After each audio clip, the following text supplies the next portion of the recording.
Az ösztöndíjat így is megkaptuk, és csak ez számít. Igaz, pici?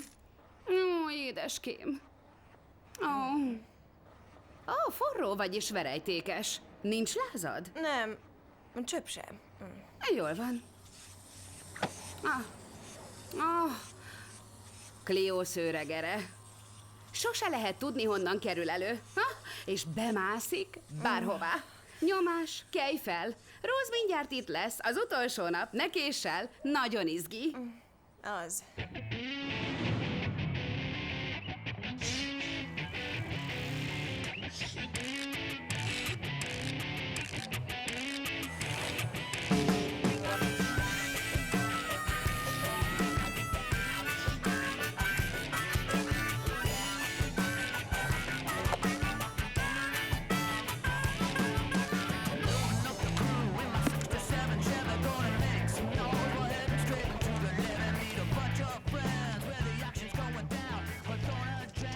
Hugi, megint te bújtál elő utoljára rendes szokásod szerint. El kellett búcsúznom Mr. Warrentől, és megköszönnem az inspiráló irodalomórákat. Aha, gyere, irány a pláza. Jaj, Rose, ma nem mehetek vásárolni, haza kell mennem. Szerveznem kell, a család utazni kész. Nem nekem kell új hacukát vennem, édesem, neked kell. Mi? Már hogy kéne? Hello, Rosie, csákány! Mióta vagyunk jó barátnők? Az Ovi óta. Johnny, te agyalágyult kurva spájz, hoztak egy spanyol pánkot, ha már úgyis ott leszel? És ez idő alatt tévútra vittelek? Persze. Katie, figyelj rám, kilépünk a csúf nagyvilágba. Át kell vergődnünk a külvárosi élet buktatóin.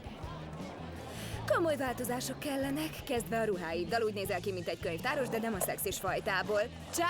Nekem nincs vele bajom. Nem akarsz kilépni a könyvek és tanulmányi jegyzetek unalmas világából a valóság vidám birodalmába? Meg vagy veszve Ryan Lambertért. Már 5 éve, és egy jégkorszaki Halloween bulit leszámítva még csak egy smár se csattant el. Na persze mással sem. Ryan Lambert a lelkitársam. Neki tartogatom.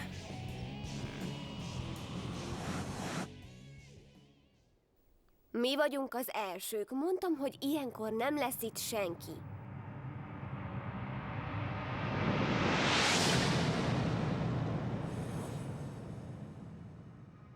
Uramisten, ez igazán káprázatos. Ki volt ez? Fogalmam sincs, de bárki is tette, biztos a lelkitársam. Ryan, játsszuk James Bondot. Ja, a piromos tugikat, sirályok. Ryan Lambert volt az. Sejtettem, hogy sokat jelentek neki.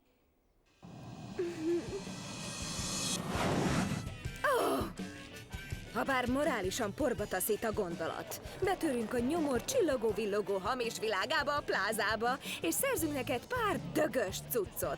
És este a buliban abban parádézhatsz.